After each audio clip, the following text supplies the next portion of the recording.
Assalamualaikum friends, how are you? Today we are talking about section 154 CRPC जो deal करता है FIR से। और एफआईआर के बारे में सबको पता है, जब भी कोई क्राइम कमिट होता है हम पुलिस स्टेशन जाते हैं, रजिस्ट्रेशन ऑफ एफआईआर, और जो पुलिस ऑफिसर है एफआईआर को रजिस्टर करता है अंडर सेक्शन 154 सीआरपीसी। आज हम 164 सीआरपीसी से रिलेटेड जितने भी टॉपिक्स हैं उन सबको डील करेंगे, और वो हैं purpose and object of FIR, ingredients of section 154 CrPC, contents of FIR, evidentiary value of FIR, refusal of police to register FIR, power of justice of peace to direct registration of FIR under section 22A CRPC, cancellation of FIR under rule 24, 7 police rules 1934, questioning of FIR। इसके बारे में हम बात करेंगे बहुत ही detail से, लेकिन उससे पहले जो मेरे इस चैनल पे न्यू है वो इस चैनल को सब्सक्राइब कर लें और बेल आइकन को दबा दें ताकि इस तरह की न्यू अपकमिंग वीडियोस आप तक पहुंचती रहें। फर्स्ट इंफॉर्मेशन रिपोर्ट क्या है? In order to set criminal law in motion two modes हमें दिए गए हैं। एक ये कि हम 154 को इन्वॉक करते हैं सीआरपीसी के बाय रजिस्ट्रेशन ऑफ एफआईआर, और दूसरा है प्राइवेट कंप्लेन। प्राइवेट कंप्लेन हम अपकमिंग वीडियोस में बहुत डिटेल से करेंगे क्योंकि ये एक डिफरेंट चैप्टर है। आज जो हम बात कर रहे हैं 154 सीआरपीसी के बारे में। 154 सीआरपीसी डायरेक्टली डील करता है registration of cases, cognizable cases से, और वो एफआईआर रजिस्ट्रेशन के बाद पुलिस की इन्वेस्टिगेशन को इन्वॉक करता है। अब हम पुलिस जो है वो ड्यूटी बाउंड है रजिस्ट्रेशन ऑफ एफआईआर के लिए। Purpose and object of FIR देख लेते हैं। Purpose and object of FIR is to set criminal law in motion and to obtain first hand spontaneous information of occurrence in order to exclude possibility of fabrication of story. यानी कि prompt launching of FIR होनी चाहिए। ये चीज़ जो है principal set हुआ था 2011 SCMR 45 में, और इसमें बहुत डिटेल से हुआ था। वैसे तो बहुत सारे केसेस हैं, बहुत सारे ऐसे हमें केस लॉस मिल जाते हैं जिसमें ये प्रिंसिपल सेट हुआ था कि प्रॉम्प्ट लॉन्चिंग ऑफ एफआईआर होनी चाहिए ताकि फैब्रिकेशन ऑफ स्टोरीज से बचा जा सके। जितनी जल्दी हो सके उतनी जल्दी एफआईआर को की रजिस्ट्रेशन होनी चाहिए ताकि डाउट क्रिएट ना हो, इन्वेस्टिगेशन जो है वो साफ शफाफ हो, उसमें भी प्रॉब्लम्स ना हो और कॉक्टेड ना हो जाए। क्योंकि लेटेस्ट स्टेज पे जितनी भी डिले होती रहेगी उस डिले को आपने कोर्ट को सेटिस्फाई करना है, और जितना डिले होगा सेटिस्फेक्शन ऑफ द कोर्ट जो है वो मुश्किल हो जाएगी। अब आपके सामने सेक्शन 154 सीआरपीसी है। इसकी हेडिंग पढ़ लेते हैं, information in cognizable cases. Chapter 4 जो है, चैप्टर सॉरी 12 जो है सीआरपीसी, वो information to the police and their powers to investigate से डील करता है। यानी कि इसमें स्टैचुटरी पावर्स दी गई हैं पुलिस को। सेक्शन 154 जो है उसमें एफआईआर का वर्ड यूज़ नहीं हुआ, सीआरपीसी में भी एफआईआर का वर्ड यूज़ नहीं हुआ। ये सिर्फ ऐसे ही है, फर्स्ट इंफॉर्मेशन रिपोर्ट एक बेसिक डॉक्यूमेंट है जो क्रिमिनल मशीनरी को ऑपरेशन में लाता है। लेकिन कॉग्निजेबल ऑफेंसेस में स्टैचुटरी पावर है पुलिस के पास कि वो without the permission of the court investigation start कर सकती है और अरेस्ट कर सकती है विदाउट द वारंट। लेकिन 155 जो है वो डील करता है information in non cognizable cases.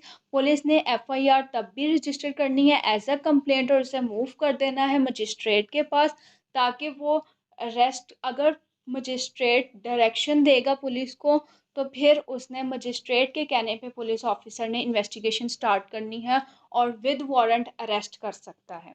अब आपके सामने शेड्यूल 2 है, यानी इसमें हमें पता चलता है कि कौन से केसेस कॉग्निजेबल ऑफेंसेस हैं और कौन से नॉन कॉग्निजेबल ऑफेंसेस हैं। Ingredients of section 154 CrPC. FIR can be recorded only with regard to the cognizable offences. The SHO of a police station having jurisdiction is alone competent to record the FIR. If the information is given in writing, it has to be signed by the informant. If the information is given orally, तो उसे reduce writing में करेगा, read over to the informant and his signature has to be obtained. The information so received shall be entered into a station diary और journal diary. अब ये ingredients mandatory नहीं है, लेकिन पुलिस ड्यूटी बाउंड है कि इन तमाम इंग्रेडिएंट्स को एफआईआर रजिस्टर करते हुए मद्देनज़र रखें। लेकिन लेटेस्ट स्टेज पे आप इस एफआईआर को इस बात पे क्वेश्चन मार्क नहीं लगा सकते कि इनमें से कोई इंग्रेडिएंट पूरा नहीं हुआ था। फॉर एग्जांपल कि पुलिस ऑफिसर ने आपको एफआईआर लिखने के बाद पढ़कर दोबारा नहीं सुनाई और आपने सिग्नेचर भी कर दिए, तो लेटेस्ट स्टेज पे आप ये नहीं कह सकते कि मुझे एफआईआर को पढ़ के नहीं सुनाया था और ये मेरी वर्डिंग नहीं है। यानी FIR सिर्फ और सिर्फ एक बेसिक डॉक्यूमेंट है जो क्रिमिनल मशीनरी को ऑपरेशन में लाता है। That's it. एक बार वो ऑपरेशन में आ गई, इन्वेस्टिगेशन स्टार्ट हो गई, केस आपका जो है वो कोर्ट के सामने आ गया, तो उसके बाद जो है FIR पे क्वेश्चन मार्क नहीं हो सकेगा। कंटेंट ऑफ FIR, आपके सामने एक सैम्पल FIR है, आप इसमें देख लें सीरियल नंबर लिखा गया, यानी कि FIR नंबर, सीरियल नंबर सबसे फर्स्ट पे, पुलिस स्टेशन का नेम होना चाहिए, time and date of occurrence, time and date of registration. ये दोनों चीज़ें जो हैं वो हमें बताती हैं कि ये लेटर स्टेज पे ये इस्टेब्लिश कर लेती हैं कि ये फैब्रिकेटेड स्टोरी तो नहीं है। Name of the complainant, departure time from the police station, offences under section, distance from the police station, information given by the इंफॉर्मेंट, जो भी इंफॉर्मेशन इंफॉर्मेंट करता है वो तमाम की तमाम सेम टू सेम उसकी लैंग्वेज में लिख के उसे साइन करवाई जाती है। एविडेंशरी वैल्यू ऑफ FIR, अब FIR जो है वो is not a substantive piece of evidence. कोई FIR की बेसिस पे कोर्ट किसी को पनिशमेंट नहीं दे सकती, बल्कि FIR यूज़ होगा कॉन्ट्रडिक्शन के लिए और कोरोबोरेशन के लिए। और कॉन्ट्रडिक्शन में under section 140 of the QSO, और अगर कोरोबोरेट कर रहे हैं तो 153 ऑफ QSO।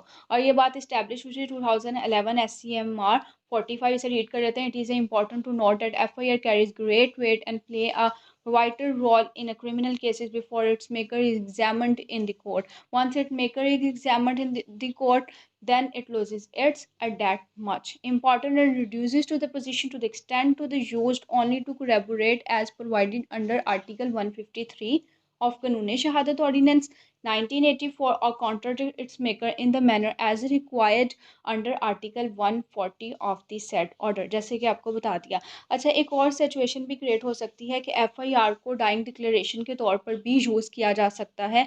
अगर विक्टिम अपनी FIR खुद ही लिखवाए और उसके कुछ ही देर बाद उसकी डेथ हो जाए, तो वो FIR as a dying declaration भी यूज़ हो सकती है under article 46(1) of QSO। Refusal to police to register FIR के लिए पुलिस जो है वो ड्यूटी बाउंड है कि उसने रजिस्टर करनी है और वो इनकार नहीं कर सकती रजिस्ट्रेशन से। Section 154 as well as rule 21 of the police rule 1934 use the word shall, making it incumbent upon police officer to record the FIR, यानी कि उसने FIR को रजिस्टर करना ही करना है। when the allegation made disclose prima facie case of commission of cognizable offence, refusal to register a case is against the law। लेकिन शर्त यह है कि केस जो है वो प्राइमा फेसाई होना चाहिए। Power of justice of peace to direct registration of FIR, a session जज who is an ex officio justice of peace can issue appropriate direction to the police authority concerned on the complainant of non-registration of FIR to register FIR if cognizable offence is found to have been committed।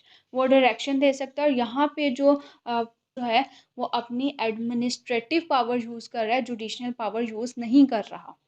उसके पास administrative power है check on balance रखने के लिए, जो judiciary में और police department में, उस दोनों अथॉरिटीज़ में जो है वो चेक एंड बैलेंस के लिए ये जस्टिस ऑफ पीस के पास पावर दी गई है।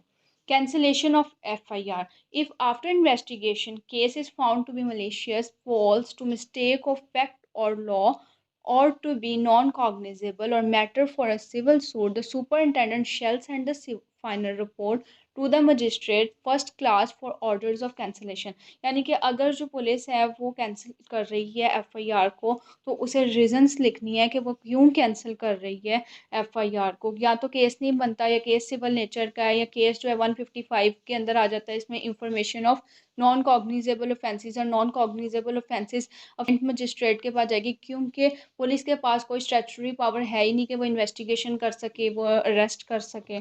अब क्रैशिंग ऑफ FIR, अब अगर किसी ने गलत बयानी से FIR को रजिस्टर करवा दिया है, तो डिफेंडेंट के पास, अक्यूज्ड के पास एक जो है वो रेमेडी है कि वो क्रैशिंग ऑफ FIR के लिए रिट जुरिस्डिक्शन में जा सकता है। FIR can be quashed by the high court in its writ jurisdiction when its registration appear to be misuse of process of law, investigation malafide and without jurisdiction, high court competent to correct such proceedings and pass necessary order to ensure justice and fair play। और ये बात जो है वो held हुई थी 1996 SCMR 24, PLD 1971 SC 9677 में। अच्छा, हम अब इस सारे टॉपिक को कंक्लूड कर लेते हैं कि हमने ये जान लिया कि एविडेंशियरी वैल्यू ऑफ एफआईआर क्या है, content and ingredients of FIR क्या है।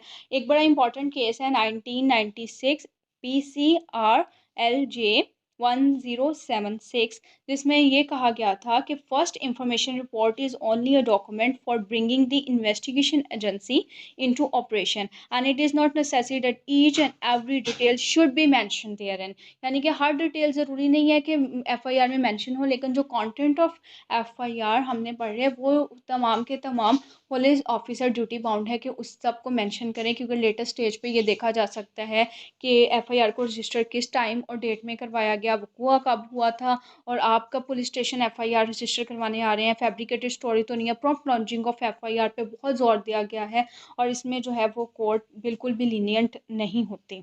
आज हमने सेक्शन 154 सीआरपीसी को पढ़ा। इसी तरह अपकमिंग वीडियोस में भी इम्पॉर्टेंट सेक्शंस को हम कवर करते जाएंगे। अपना ख्याल रखिएगा और मुझे भी दुआओं में याद रखिएगा। अब अगर आपकी कोई क्यूरीज हैं तो मुझे कमेंट सेक्शन में बता सकते हैं। आपको वीडियो अच्छी लगी तो लाइक करें और इसे ज़्यादा से ज़्यादा शेयर करें। अल्लाह हाफ़िज़।